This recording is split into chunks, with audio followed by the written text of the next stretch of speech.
Hey, Natalie, what's up? Hey, Brody. I just came from the hospital. Bo's doing so much better. Oh, that's great. I was gonna check in with him on my way to the station.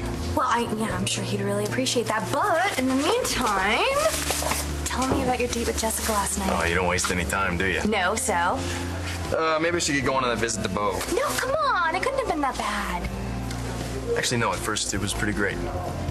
Then the ex showed up. At first it was great. We were having fun. I even got to see her smile again. And then this old song comes on, and next thing I know, Jessica's freaking out. Why? It had some special meaning for her and Christian back in high school. Their song. That's like the worst luck ever. Tell me about it. But after that, the date was pretty much dead in the water. Brody, I am so sorry. I can't even imagine how tough this must be for you. It's weird. I always used to tell Jessica I wish I'd known her when she was young. But I was forgetting what being young actually means. The moods, the drama. I know, everything's so intense. And you think everything will always stay the same, including your first love. I just hope like hell Jessica isn't stuck in that world forever. It can't stay that way forever, Brody. I mean, even if Jessica doesn't get her memory back, she's gonna grow up. I mean, nobody stays a teenager the rest of their life. Unless it's the only way they think they can survive. What do you mean? Jessica feels safe right now. It's like if she stays where she is right now, she'll never have to remember the last thing that happened before I found her. When her father nearly raped her. I know it's... We all assumed that Jessica's memory loss was because of the electroshock. Marty thinks it could be the emotional shock of what Mitch was about to do to her. Poor Jess. I mean, that makes sense. Now, obviously, we can't force things by just telling Jess what Mitch did, but if she could somehow acknowledge what happened without getting torn apart all over again. I know, that's the hard part. Exactly. If we go about it wrong, Jessica can end up in even worse shape. So I'm just praying Marty will find a way to get Jess where she needs to go. Marty's not my favorite person, but she's a really, really good doctor, and if anyone can help Jess, I really think she can. I hope you're right. I want her back, Natalie. Me too. I miss my sister.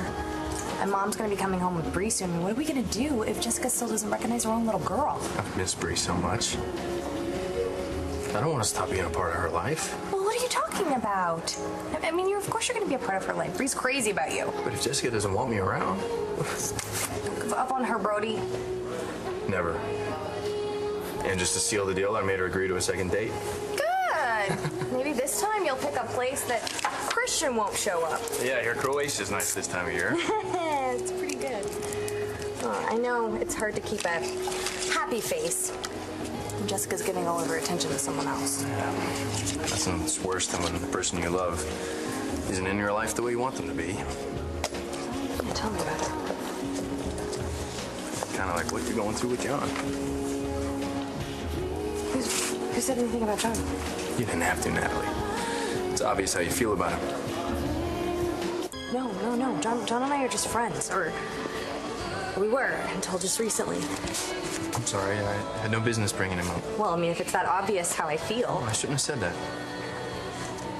It's just I kind of wonder if that's what other people are thinking. Oh, I don't think so. They haven't seen what I've seen. Like when you were willing to do anything to get John out of jail. And when he pulled you out of that car wreck. You guys have been through a lot together. Yeah.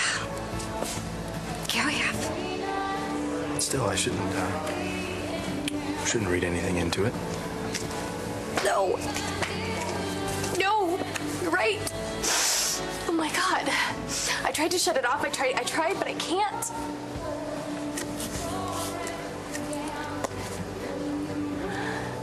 I'm falling in love with John again, and there's not a damn thing I can do about it. Melinda really enjoyed her time in the pottery studio. If I just laid it all out there like that, I mean, I haven't even really admitted this to myself. No, it's not going to go any further. This stays between you and me. Thanks. Hey, I've leaned on you a lot lately. So, if there's anything you need, if you need anyone to talk to, it's the least I can do. There's nothing to talk about. John's unavailable. Simple as that. It hurts when you feel one way and the other person doesn't. See, actually, I think that he feels the same way I do. Oh, Ford, you headed back to campus? And I know it doesn't matter now, but John and I had these few moments where it was obvious that he returned my feelings. And then Marty got our news. About the baby.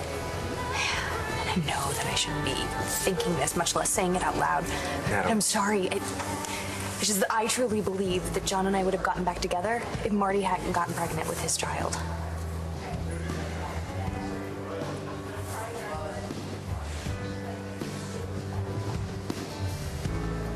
You have